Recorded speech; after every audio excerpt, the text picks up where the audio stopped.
الحمد لله وكفى وسلام على عباده الذين اصطفى خصوصا على أفضلهم وخاتم النبيين محمد الأمين وعلى آله وصحبه أجمعين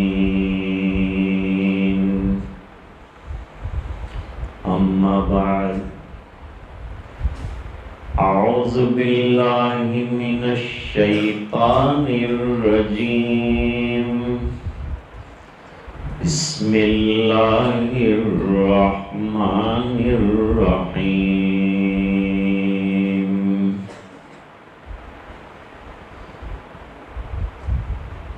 إنما يعمر مساجد الله من آمن بالله واليوم الآخر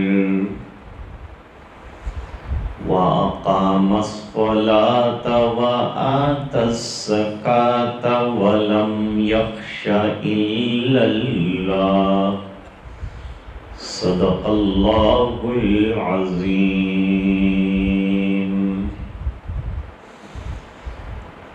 وقال النبي صلى الله عليه وسلم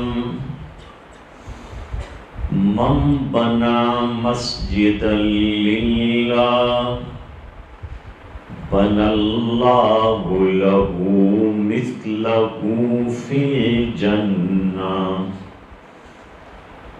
أو كما قال عليه الصلاة والتسليم. وصدق رسوله النبي الأمي الكريم. اللهم صل على سيدنا محمد وعلى آل سيدنا محمد وبارك وسلم.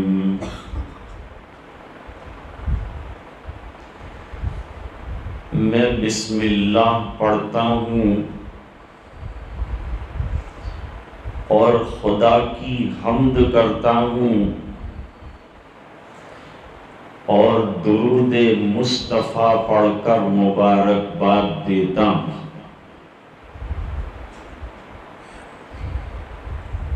معزز علماء،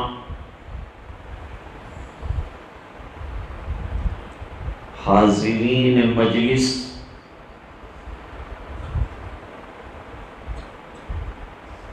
تشریف لائے ہوئے مہمانان،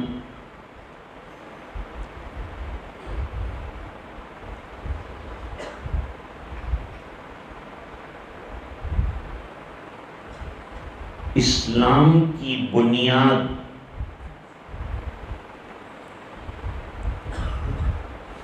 پانچ ستونوں پر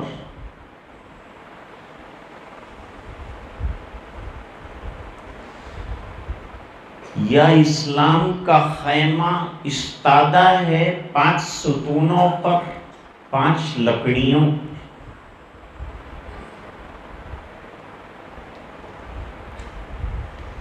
بیچ کی لکڑی ہے لا الہ الا اللہ محمد الرسول اللہ.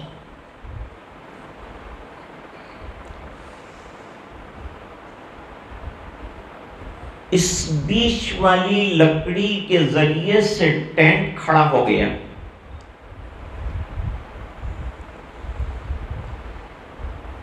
اب یہ ٹینٹ کو برقرار رکھنے کے لیے اس کی تنابیں کسی جائیں گی. وہ چار رسیاں اور چار تنابیں نماز، روزہ، زکوٰۃ، حج،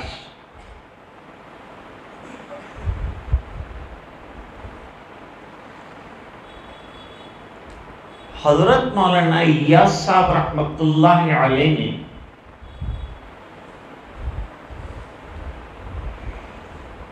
دعوت کے جو 6 نمبر رکھیں، ان میں پہلا نمبر ہے کلمہ طیبہ لا الہ الا اللہ محمد الرسول اللہ۔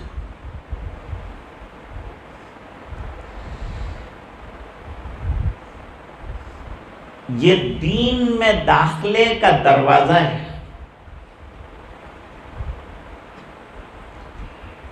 اور دین کی اساس بنیاد ہے۔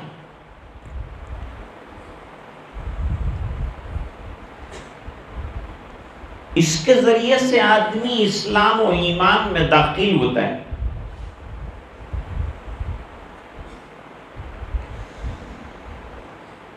اور اگر ایمان نہ ہو اور آدمی وہ چاروں اعمال کرے تو عند اللہ قبول نہیں۔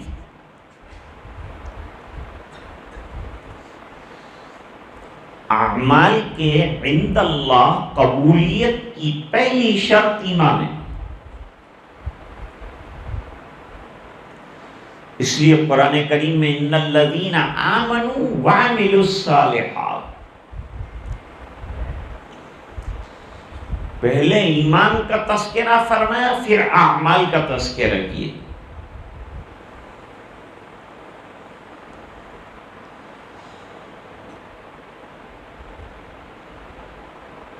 شریعت مطہرہ میں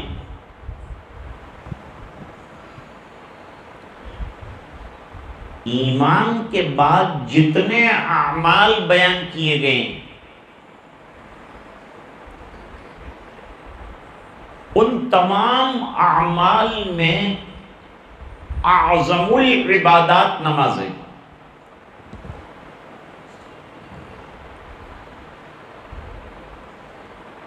اور کلمہ طیبہ کی مثال دی، کلمے میں پورا دین آیا ہے۔ جیسے کسی عقل مند کو آپ کھجور کی گٹھلی دکھائیں اور پوچھیں کہ یہ کیا ہے تو وہ کہے گا اس میں کھجور کا درخت ہے۔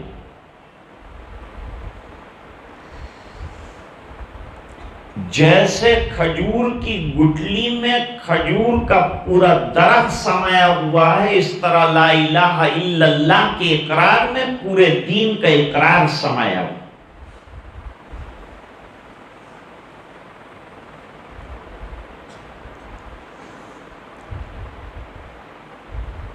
کلمے کے بعد حضرت نے نماز کیوں رکھی؟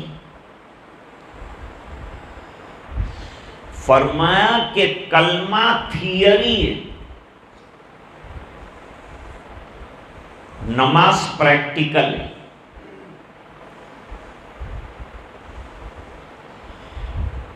جو نماز پڑھ رہا ہے، ترمذی شریف میں روایت ہے کہ جو 5 وقتہ نمازیں مسجد میں باجماعت ادا کرے اس کے پکا ایمان والے ہونے کی شہادت دے دو۔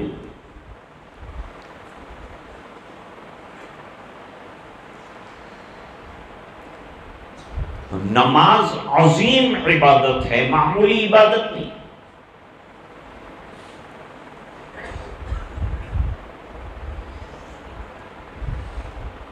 نماز انسان کو زندگی ڈسپلین کے ساتھ جینے کا سبق سکھاتی ہے۔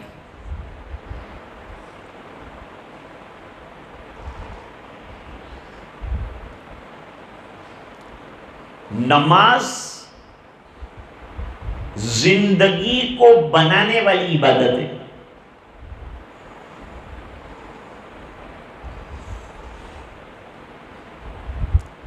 دیکھیے یہ مائک جو ہے ایمپلیفائر کے ذریعے سے کنٹرول میں، پنکھا ریگولیٹر کے ذریعے سے کنٹرول میں ہے،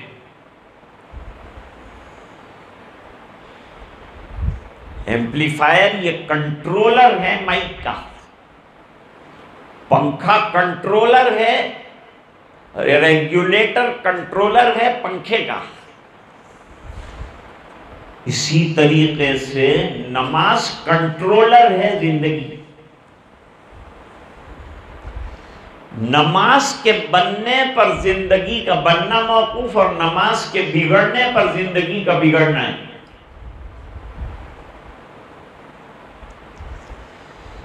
کسی کی زندگی دینی دنیاوی اعتبار سے کتنی کامیاب ہے،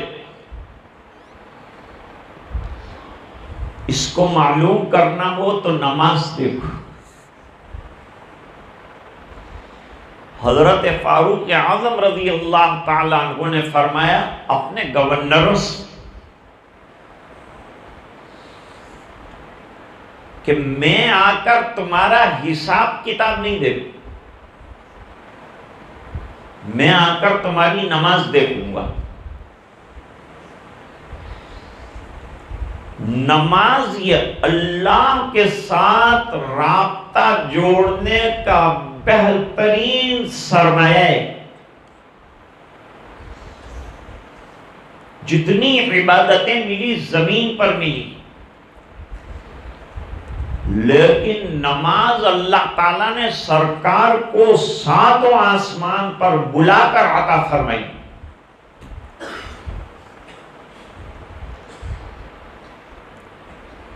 نماز کے بغیر مسلمان کی زندگی اسلامی زندگی کا تصور نہیں ہے۔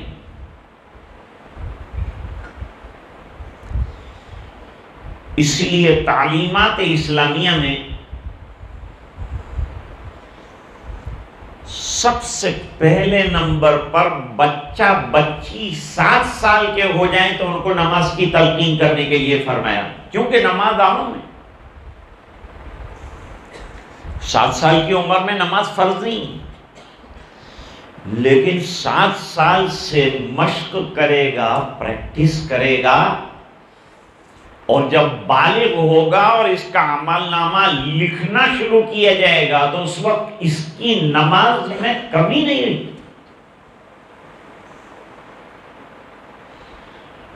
اور حق تعالی شانہ کے جو حقوق ہیں،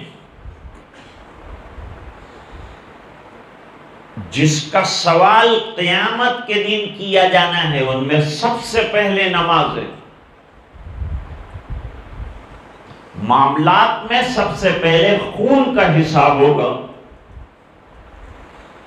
اور عبادات میں سب سے پہلے نماز کا حساب ہوگا۔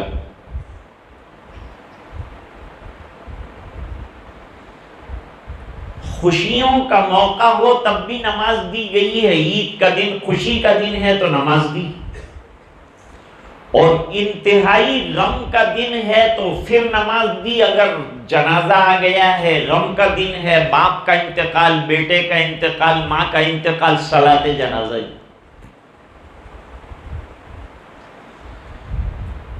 بلکہ میں تو یوں کہتا ہوں کہ آسمان اور زمین میں آنے والے حالات میں بھی نماز دی گئی۔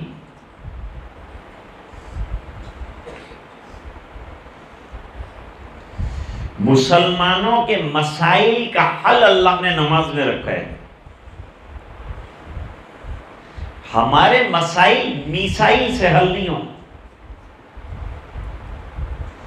ہمارے مسائل مسلوں سے حل ہوتے ہیں۔ جہاں حالات آئے مصلی بچھایا، جہاں حالات آئے مسجد کی طرف آئے۔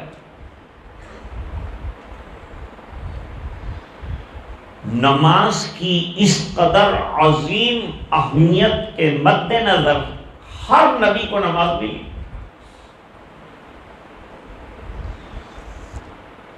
لیکن موسٹ کمپلیٹ نماز،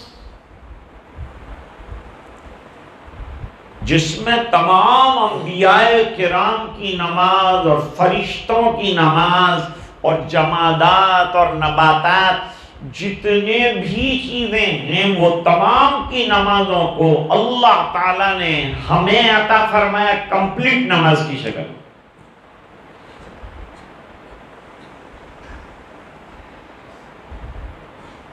اس لیے مکہ مکرمہ میں مارے کھا کھا کے بھی صحابہ کرام نے نماز پڑھی، نماز نہیں چھوڑی. اور جب موقع ملا کہ باجماعت اجتماعیت کے ساتھ نماز ادا کی جائے، جیسے ہی سرکار قبا پہنچے تو مسجد تعمیر فرمائی. اس مسجد میں سرکار نے 10 دن امامت فرمائی. تو دنیا اسلام کی پہلی مسجد قبا میں تعمیر ہوئی، جو انتہائی کچی تھی لیکن نمازی پکے تھے.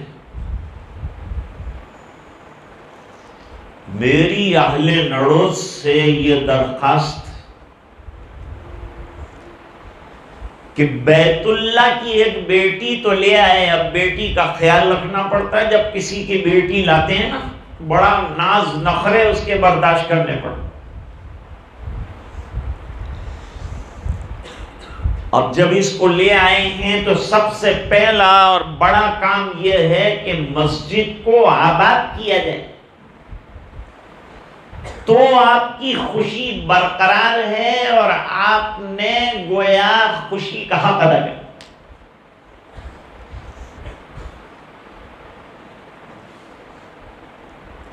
مسجد بن گئی اللہ کے فضل سے. اب ضرورت ہے کہ نماز بن جائے. اللہ کا گھر بن گیا، اب زندگی میں نمازیں آ جائے.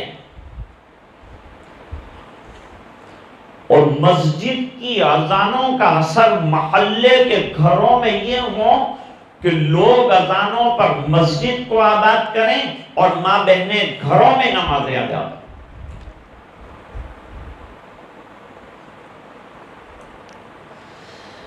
آج جب کہ اللہ کا گھر مکمل ہوا ہے، ہم کو کیا کرنا چاہیے؟ وہ بات قرآن کریم کی روشنی میں حضرت قاری صاحب نے ابھی پڑھ کے سنے. وَإِذْ يَرْفَعُ إِبْرَاهِيمُ الْقَوَاعِدَ مِنَ الْبَيْتِ وَإِسْمَاعِيلُ رَبَّنَا تَقَبَّلْ مِنَّا إِنَّكَ أَنْتَ السَّمِيعُ الْعَلِيمُ.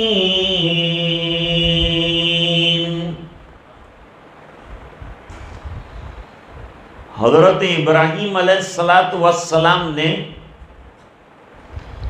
بیت اللہ تعمیر فرمایا. حضرت جبریل نے نقشہ بنایا. ذبیح اللہ مددگار بنے، خلیل اللہ معمار بنے. حکم اللہ کا رہا اور مکان کمپلیٹ ہوا تو دعا کر رہے ہیں تقبل منا اے اللہ، یہ محنت کو اپنی بارگاہ میں قبول فرما لے. سب کو مل کر یہ دعا کرنا ہے کہ کسی نے پیسہ لگایا، کسی نے صلاحیتیں لگائی، کسی نے کمالات لگائے، کسی نے جان لگائی، کسی نے مال لگایا. لیکن سب سے بڑی بات یہ ہے کہ بارگاہ ربانی میں یہ گھر اللہ کا قبول ہو جائے، اللہ تعالیٰ اسے قبول فرما لے. اور قبول فرما کر اللہ تعالیٰ رضا کا اظہار فرما دے کہ میں راضی ہوں. کیونکہ قرآن کریم میں 2 چیزوں کو بڑا کہا ہے. نمبر 1 وَرِضْوَانٌ مِّنَ اللَّهِ اکبر، اللہ راضی ہو جائے یہ بڑی بات ہے. دوسرا وَلَذِكْرُ اللَّهِ اکبر، اللہ کا ذکر بہت بڑی چیز ہے. اور بعض حضرات نے کہا کہ ذکر اللہ سے مراد نماز، نماز سب سے بڑا ذکر ہے. اللہ اکبر سے لے کر السلام علیکم ورحمۃ اللہ تک ذکر ہی ذکر ہے۔ قباء میں مسجد بنی، مومن جہاں کہیں جائے، میرے والد صاحب فرماتے مسلمان کہیں بھی سوسائٹی قائم کرے اس کے 3 فرائض۔ نمبر 1، سب سے پہلے بھئی میں نماز باجماعت کہاں پڑھوں گا؟ مسجد بنا۔ نمبر 2، مسجد میں نمازی درکار ہیں، ہماری نسلوں میں یہ سلسلہ ہے، مسجد بنی ہے 100 سال چلے گی تو آئندہ ہم چلے جائیں گے، نسلیں باقی رہیں گی، ان کو نماز سکھانا ہے تو مدرسہ درکار، مکتب درکار ہے۔ مکتب فیکٹری ہے اور مسجد شو روم ہے۔ فیکٹری میں مال تیار ہوتا ہے، شو روم کے اندر آتا ہے۔ کسی نے بہترین بنگلہ بنایا لیکن بنگلہ خالی ہے، فرنیچر نہیں ہے۔ فرنیچر کے بغیر بنگلہ جو ہے خالی خالی معلوم ہوتا ہے۔ بالکل اسی طرح سے مسجد کا فرنیچر نماز پڑھنے والے،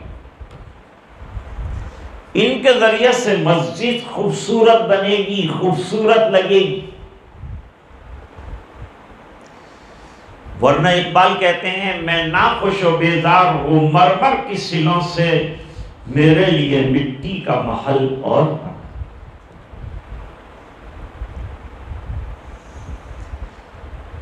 اسلام آباد میں ایک جگہ خالی پڑی، گورنمنٹ نے کہا کہ اگر رات میں یہاں کچھ تعمیر نہیں ہوا تو صبح جو ہے گورنمنٹ یہ جگہ ایکوائر کرے۔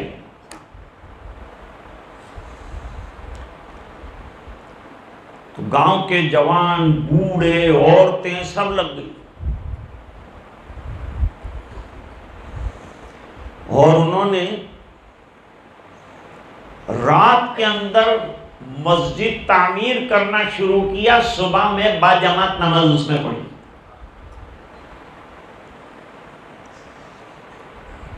اقبال نے ایک شعر داغ دیا، مسجد تو بنا لی شب بھر میں ایمان کی حرارت والوں، من اپنا پرانا پاپی ہے برسوں میں نمازی بن نہ سکا۔ اس مسجد کا نام انہوں نے رکھا تھا مسجد شب بھر۔ مسجد تو بنا لی شب بھر میں، یہ شب بھر ایک رات کے اندر۔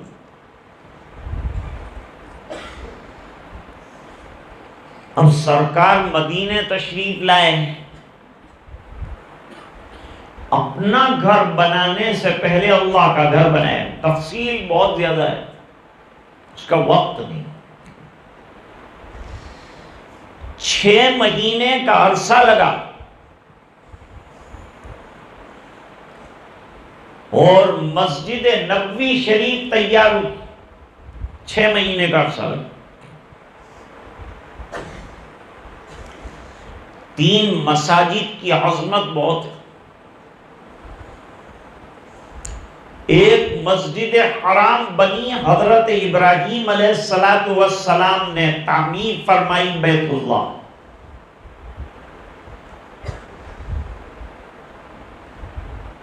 نمبر 2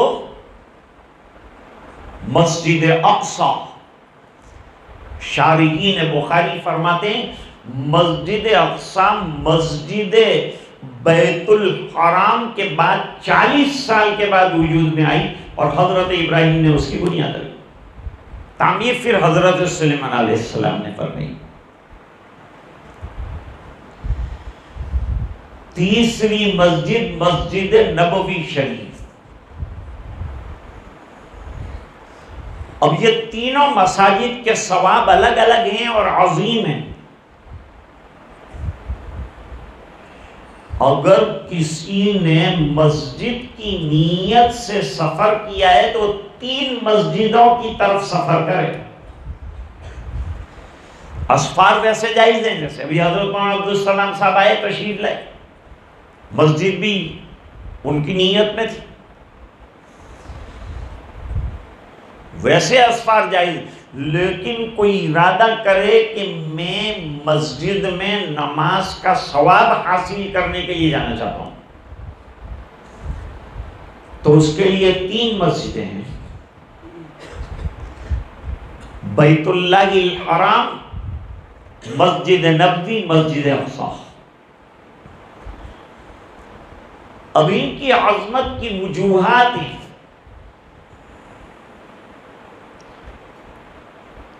کبھی نماز پڑھنے والوں کی وجہ سے مسجد کی اور مسجد کے بنانے والوں کی وجہ سے مسجد کی عظمت بڑھ جاتی ہے۔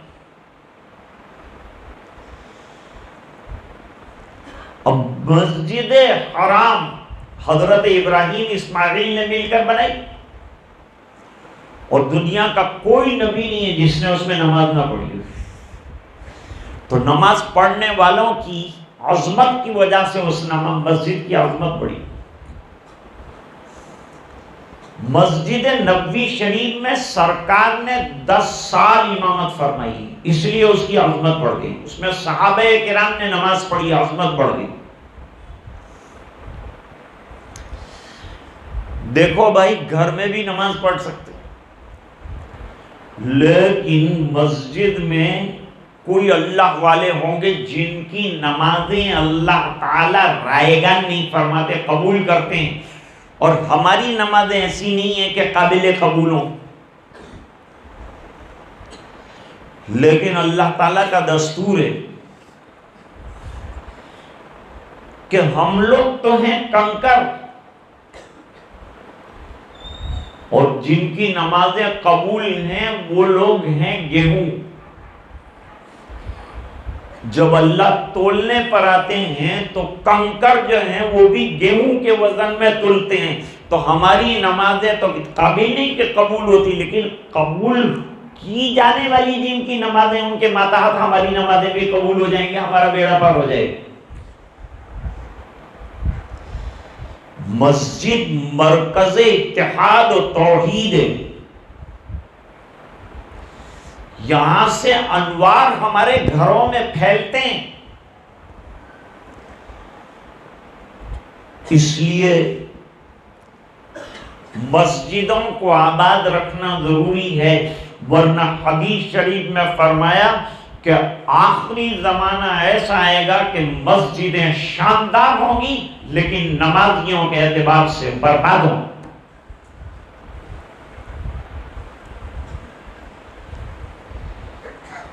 جب پیٹ بڑا ہوتا ہے تو آدمی کو کھانا بھی زیادہ پڑتا ہے، بالکل اسی طریقے سے جب مسجد بڑی بنائی تو ہر محلے والے کو یہ فکر کرنی ہے کہ مسجد کا پیٹ بھر جائے، ورنہ پیٹ خالی رکھا تو اللہ کے یہاں شکایت کرے گی کہ مجھے بنایا اور آباد تو کیا نہیں۔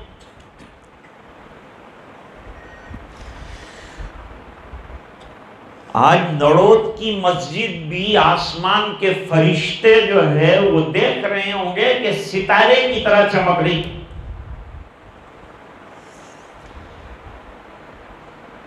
میں نے ایک حدیث شریف پڑھی ہے، اس کا شان نزول بیان کر کے بات ختم کر دیتا، جو کہنا تھا وہ ان بزرگوں نے کہہ دیا، میرے لیے کچھ چھوڑا نہیں۔ اب میں ہوں طالب علم، تو طالب علمانہ بات کرتا ہوں، علامہ تو ہوں نہیں میں کہ لمبی لمبی تقریر کر سکوں، وہ سب ان کے حوالے کیا ہے۔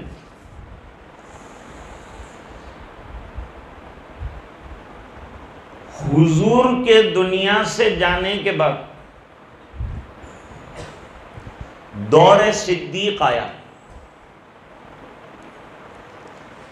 دور صدیق میں علماء جانتے ہیں کہ حضرت صدیق اکبر رضی اللہ تعالیٰ عنہ کو بہت سے کام رہے،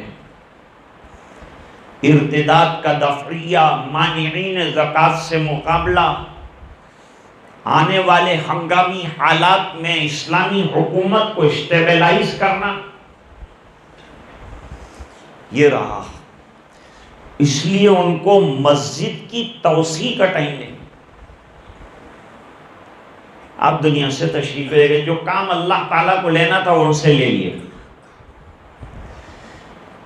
اس کے بعد دور آیا دور فاروقی۔ حضرت فاروق اعظم رضی اللہ تعالیٰ عنہ کے زمانے میں فتوحات کی کثرت، 500 بڑے بڑے شہر فتح ہوئے اور ان کے خزانے مدینے آنے لگے۔ خزانہ رکھنے کی بھی جگہ نہیں، اتنا خزانہ، بادشاہوں کے خزانے ٹوٹ ٹوٹ کر مدینے میں آ رہے۔ لوگ جھونک در جھونک جو ہے اسلام قبول کر رہے تھے۔ فتوحات کے زمانے میں اسلام کا پرچم بلند، مدینے آ کے لوگ قیام پذیر ہو رہے تھے۔ اب مسجد نبوی تنگ پڑ گئی تو حضرت فاروق اعظم رضی اللہ تعالیٰ عنہ نے پہلی مرتبہ مسجد کی توسیع کا کام کیا اور کیا فرمایا کہ میں کیسی مسجد بناؤں گا، اس کو ذہن میں رکھیں، اس کو ہمیشہ مد نظر رکھیں جو حضرات مسجدیں بناتے ہیں۔ حضرت عمر رضی اللہ تعالیٰ عنہ نے فرمایا میں ایسی مسجد بناؤں گا جو لوگوں کو گرمی میں گرمی سے بچائے، سردی میں سردی سے بچائے، بارش میں بارش سے بچائے، ایسی وسیع مسجد بناؤں گا۔ تو مسجد میں ان 3 چیزوں کا خیال رکھا جائے گا کہ نمازی آرام سے نماز پڑھ سکے، اللہ سے ان کا تعلق اچھی طرح جڑ جائے۔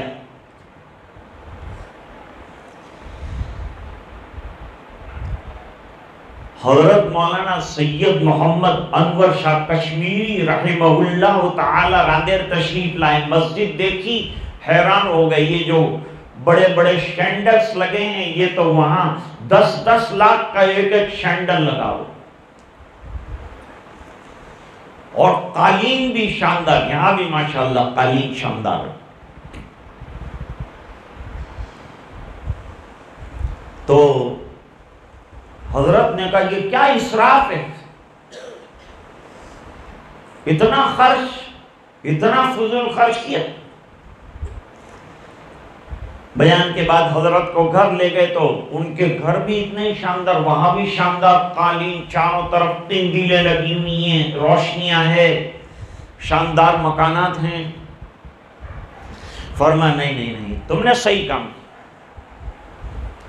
جب تمہارا گھر شاندار ہے تو اللہ کا گھر بھی شاندار ہونا چاہیے۔ چلو بھائی یوپی میں تو میں نے اللہ کے گھر دیکھے، لیکن راندیر آ کے اللہ کے بنگلے دیکھے، راندیر میں تو اللہ کے بنگلے ہیں۔ تو ماشاءاللہ یہ بھی بہت شاندار بن گیا۔ اب یہ شاندار مسجد کو جاندار بنانا آپ کا کام ہے۔ نمازیں ہوں گی، تہجد ہوگی، اشراق ہوگی، چاش ہوگی، مسجد والے 8 اعمال انشاءاللہ مسجد میں انجام دیے جائیں گے تو یہ مسجد آپ بنائیں گے، کامیاب ہوگی۔ پھر دور آیا حضرت عثمان غنی رضی اللہ تعالیٰ عنہ، اللہ نے بہت مال دیا تھا، جیسے ابھی مولوی آصف صاحب نے کہا کہ ہمارے شعیب بھائی اور معاذ بھائی، ان دونوں حضرات نے کہا کسی کی کوئی رقم نہیں لینا ہے، ہم اپنے مال حلال سے اللہ کا گھر بنیں۔ پھر بھی لوگوں نے اپنے شوق سے دیا، انہوں نے منظور بھی کیا۔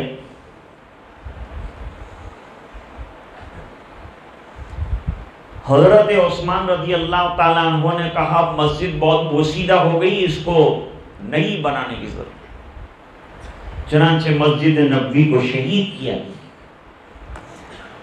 اور حضرت عثمان رضی اللہ تعالیٰ عنہ نے لکڑیاں امپورٹ کی، ساکھ کی لکڑیاں امپورٹ کی، وہاں نہیں ہوتی تھی مدینے میں، مدینے میں الگ قسم کی لکڑیاں ہوتی تھی، غابہ سے لائی جاتی،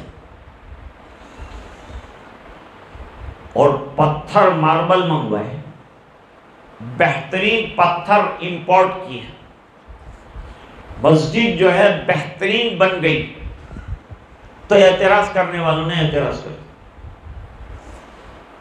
بھئی یہ تو کسرا کا محل بنا دیا، تو یہ تو قیصر کا کوئی پیلیس بنایا آپ نے کہ اللہ کا گھر بنایا؟ ایسی سب اندر محنت کرنے کی کیا ضرورت تھی؟ حضرت عثمان غنی رضی اللہ تعالیٰ عنہ نے فرمایا، پہلی بات تو یہ ہے کہ یہ خرچ میں نے بیت المال سے نہیں کیا، اپنے پیسے سے کیا۔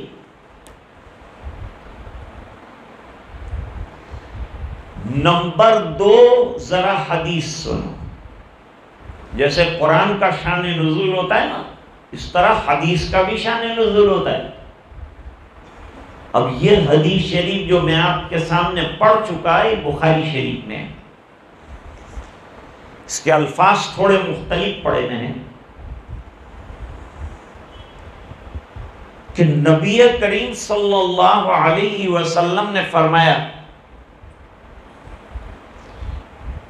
من بنا للہ مسجد، جس نے اللہ کے لیے مسجد بنائی، مسجد کے معنی سجدے کی جگہ،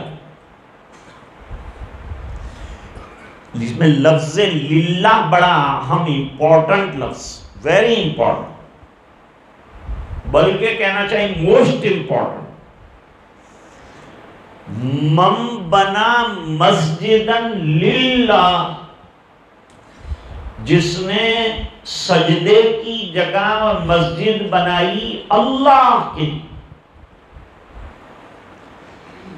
بن اللہ لہ مثلہ فی الجنہ، تو جیسا اس نے دنیا میں اللہ کا گھر بنایا، اپنی حیثیت کے مطابق اللہ تعالی اپنی شان کے مطابق جنت میں اس کو بہترین محل عطا۔ آپ سمجھے نہیں بات؟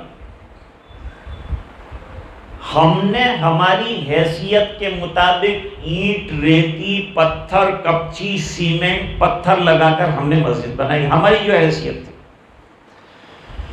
لیکن اللہ کا خزانہ بہت وسیع ہے، وہ وہاں کے مٹیریل سے بننے والی مسجد پیلیس ہوگا، ہم نے یہاں کے مٹیریل سے مسجد بنائی، اللہ جنت کے مٹیریل سے، اور اللہ کا خزانہ بہت ہے، دیکھا کہ اس نے دل کھول کر لگایا تو اللہ دیں گے بھی جو محل وہ شاندار ہو۔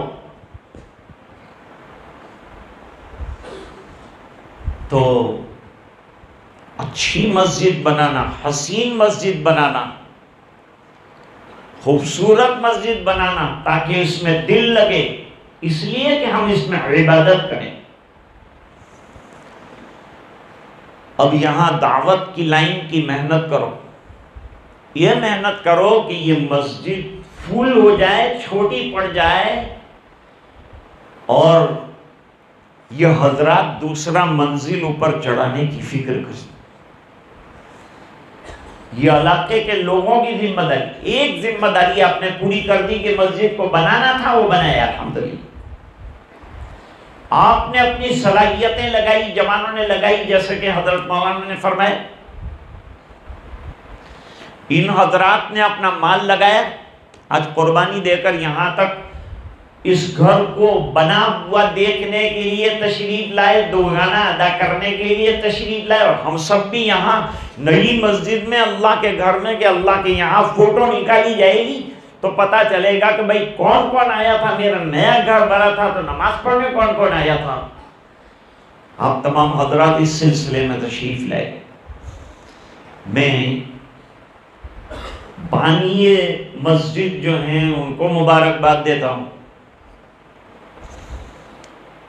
جن حضرات نے جس لائن سے جیسی محنت قربانیاں دی ان کو مبارکباد دیتا ہوں، جنہوں نے مال لگایا، جان لگائی، صلاحیتیں لگائی، میں ان کو مبارکباد دیتا ہوں۔ جو ذریعہ بنے، جیسے مولانا عبدالسلام صاحب، مولانا آصف صاحب، اللہ تعالیٰ ان کو بھی جزائے خیر عطا فرمائے کہ محنت کی، قربانیاں دی اللہ کا گھر کھڑا کرنے میں۔ آج تک دنیا میں کوئی ایسا گھر، ابھی میرا بمبئی جانا ہوا تھا، وہاں ایک مسجد بنی، 12 کروڑ کی مسجد 2 سال میں بنائی، اور مسجد کو اوپن کیا جس دن، اس دن عورتوں نے بھی چونکہ پیسے لگائے تھے تو عورتوں کو نماز پڑھنے کا موقع دیا گیا۔ تو عورتیں آئیں، انہوں نے نماز پڑھی، دعا کی، اور جاتے جاتے 8 لاکھ روپیہ کیش جو ہے دے کے گئی۔ دوسری مرتبہ پھر بلایا ان کو تو 5 لاکھ روپیہ کیش دیا، 30 تولہ سونا فوری طور پر دیا، زیورات سب نکال کے رکھ دیے، اور 30 تولہ سے زیادہ چاندی دی، اور اللہ کا گھر آباد ہو گیا الحمدللہ۔ اللہ تعالیٰ اس گھر کو بھی آباد فرمائے، اور اپنے فضل سے اپنی بارگاہ میں اسے شرف قبولیت سے مالا مال فرمائے، اور ان حضرات کو مزید اموال سے اور برکات سے نوازے اللہ، تاکہ اور بھی اللہ کے گھر بننے کی ضرورت ہے جگہ جگہ، اللہ تعالیٰ وہاں وہاں اپنے گھر قائم فرمائے، اور لوگوں کو نماز کی توفیق عطا فرمائے، مرتے دم تک پکا نمازی بنائے، 100% نماز پڑھنے والا بنائے۔ ہماری آج کی حاضری کو قبول فرمائے۔ انہی گزارشات کے ساتھ میں اپنی طالب علمانہ معروضات کو ختم کرنے کی اجازت چاہتا ہوں۔ وآخر دعوانا ان الحمدللہ رب العالمین۔ اللہم لک الحمد کلہ ولک الملک کلہ ولک الشکر کلہ وإلیک یرجع الامر کلہ علانیتہ وسرہ۔ اللہم صلی علی سیدنا محمد کلما ذکرہ الذاکرون وکلما غفل عن ذکرہ الغافلون۔ ربنا آتنا فی الدنیا حسنہ وفی الآخرة حسنة وقنا عذاب النار وادخلنا الجنة مع الأبرار یا عزیز یا غفار۔ اللہم افتح لنا بالخیر واتمم لنا بالخیر واجعل عواقب امورنا بالخیر بیدک الخیر انک علی کل شیء قدیر۔ اللہم احسن عاقبتنا فی الامور کلہا واجرنا من خزی الدنیا وعذاب الآخرہ۔ اللہم انا نسألک دوام العافیہ تمام العافیہ۔ اللہم انا نسألک الشکر علی العافیہ۔ اللہم انا نسألک العافیہ فی الدنیا والآخرہ۔ اللہم لا مانع لما اعطیت ولا معطی لما منعت ولا راد لما قضیت ولا ينفع ذا الجد منک الجد۔ اللہ ہمارے گناہوں کو معاف فرما، کوتاہیوں سے درگزر فرما۔ اللہ اس مسجد کو تیری بارگاہ میں قبول فرما۔ جن حضرات نے اپنی گاڑی کی کمائی لگا کر اسے بنایا، پائی پیسہ جو بھی لگایا، اللہ اس کو قبول فرما لے۔ اللہ مزید برکتوں سے مالا مال فرما لے۔ اے اللہ اس پر جو آخرت میں تو نے وعدے فرمائے ہیں وہ بھی عنایت فرما، عطا فرما۔ اے اللہ علاقے کے لیے اس سرمایے کی قدردانی کی توفیق عطا فرما۔ اے اللہ اہل بستی کو 5 وقتہ نمازوں میں آباد کرنے کی توفیق عطا فرما، گھروں میں نمازوں کو جاری فرما۔ اے اللہ یہ مسجد شاندار بنی، اب اسے جاندار بنانے کی توفیق عطا فرما۔ اے اللہ یہ مسجد بن گئی، اب ہمیں نماز بنانے کی توفیق عطا فرما۔ اے اللہ نماز پڑھنے والا، نماز کی دعوت دینے والا بنا۔ اے اللہ ہمیں دیندار بنا، نبی کریم صلی اللہ علیہ وسلم کی اتباع زندگی کے ہر شعبے میں نصیب فرما۔ اے اللہ پورے مجمع کی مغفرت فرما، دامے درمے سخونے قدمے، جس طرح سے جس نے جیسا تعاون فرمایا، اللہ تمام کو قبول فرما اور اس کے بہترین بدلے دنیا اور آخرت میں عطا فرما. حاضرین کا تشریف لانا قبول فرما. اے اللہ پورے مجمع کی مغفرت فرما اور امت کے ایک ایک فرد کی مغفرت فرما. اور یہ دعائیں اپنے فضل و کرم حبیب پاک صلی اللہ علیہ وسلم کی برکت سے منظور فرما. سبحان ربک رب العزت عما یصفون، سلام علی المرسلین والحمد للہ رب العالمین.